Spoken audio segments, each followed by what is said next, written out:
अस्सलाम वालेकुम दोस्तों, हिंदी स्पीच थेरेपी की इस वीडियो में फिर से आपका खैर मकदम है। दोस्तों, आज की वीडियो में हम बात करेंगे कि बहुत से लोग ऐसे होते हैं, अगर उन्हें 10 आदमियों के बीच में बोलना पड़ जाए तो उनके होश उड़ जाते हैं, उनको पसीने आने लग जाते हैं, वो घबराने लगते हैं, हकलाने लगते हैं, वो कुछ भी बोल नहीं पाते। ऐसा नहीं है उनको नॉलेज नहीं है, वो इंटेलिजेंट नहीं है, उनको सब कुछ होने के बावजूद भी वो कुछ भी बोल नहीं पाते, उनको घबराहट होने लगती है, उनके मुँह से एक भी अल्फाज नहीं निकल पाता। अगर वो किसी के दबाव से बोलने लग भी जाते हैं तो उनकी स्पीच इतनी इम्प्रेसिव नहीं होती, वो अपनी बात का दूसरों पर प्रभाव नहीं डाल पाते। तो दोस्तों, आज की वीडियो में हम इन्हीं टॉपिक पे बात करेंगे कि किस तरह हम अपनी स्पीच को इम्प्रेसिव बना सकते हैं, कैसे हम अगर हमें स्टेज पे जाना होता है तो कैसे हम अपनी घबराहट को ओवरकम कर सकते हैं, कैसे अपने भाषण को इम्प्रेसिव बना सकते हैं। तो इन्हीं टॉपिक्स पे हम आज बात करेंगे।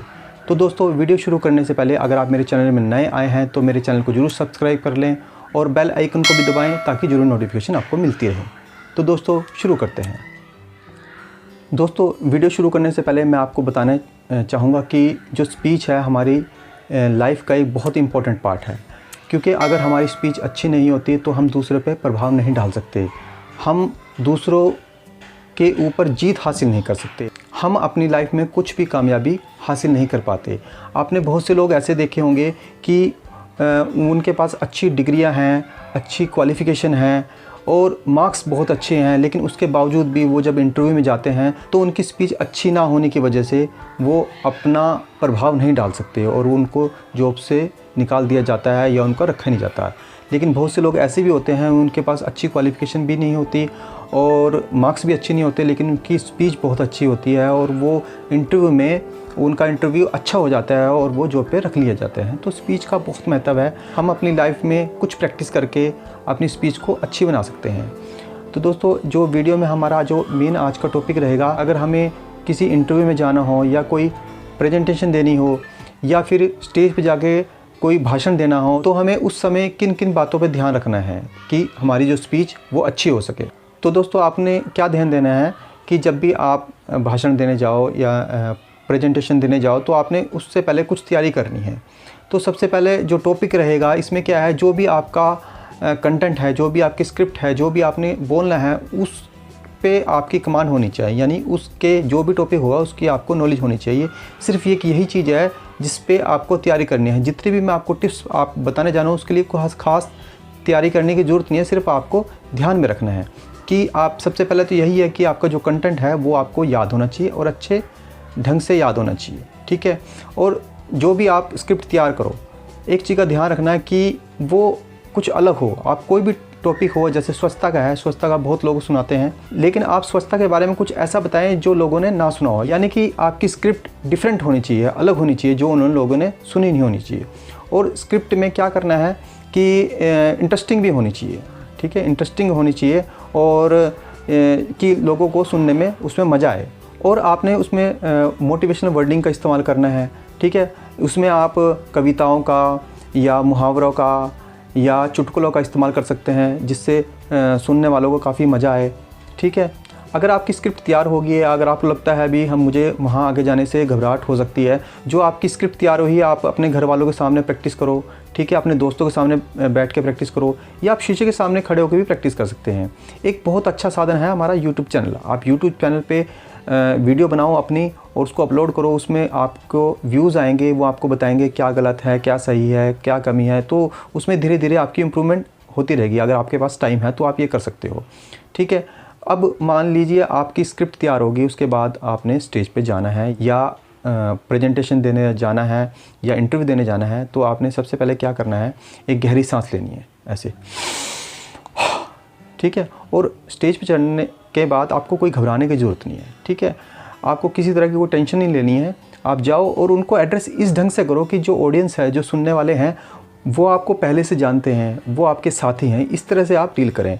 और एक चीज़ का ध्यान रखें कि जब आप स्पीच दे रहे हो तो आप उनको ये समझो कि वो बच्चे हैं। देखो, आप कुछ भी जो आपका भाषण जो चल रहा है, देखो आप उनको ज्ञान दे रहे हो, ठीक है, आप उनको ज्ञान दे रहे हो, यानी कि उनको कुछ दे रहे हो, उनसे कुछ ले नहीं रहे हो।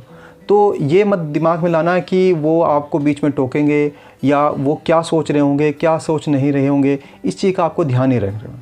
अगर आप भाषण दे रहे हो तो आप ये मत सोच रहे भाई मैंने क्या कपड़े पहने हुए हैं, मेरी टांगें कैसी हैं, मतलब मेरी टांगें किस तरह हिल रही हैं, या मेरे हाथ पैर कैसे हिल रहे हैं, मैं कैसे खड़ा हूँ, मैं कैसे दिख रहा हूँगा, ये बातें बिल्कुल भी सोचनी नहीं है।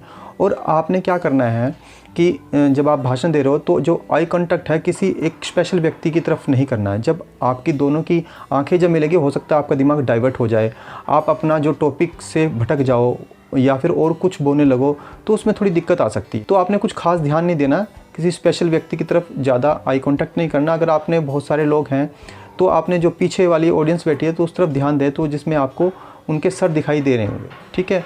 और जब भी आप एक चीज़ का और ध्यान रख सकते हैं कि अगर मान लो जो आपके टॉपिक्स हैं, तो आपके जो मेन टॉपिक्स हैं वो आप एक कागज़ पे लिख लीजिए, ताकि आप टॉपिक को देखें और उसको एक्सप्लेन कर दो।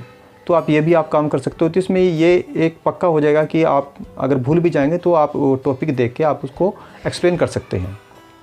जो आपकी स्क्रिप्ट जो आपने याद करी है वो रटी रटाई नहीं होनी चाहिए, यानी कि आपने स्क्रिप्ट याद की और फटाक से उसको बोल दिया, ऐसे नहीं करना।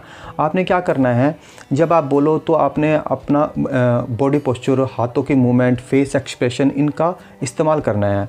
अपने हाव भाव ऊपर नीचे करने हैं, यानी कि आपने ये नहीं आपने जो स्क्रिप्ट याद करी और उसे फटाफट से बोल दिया, ऐसे नहीं है जैसे स्कूल में टीचर ने क्वेश्चन पूछा और फटाक से उसका जवाब दे दिया, ऐसे नहीं करना।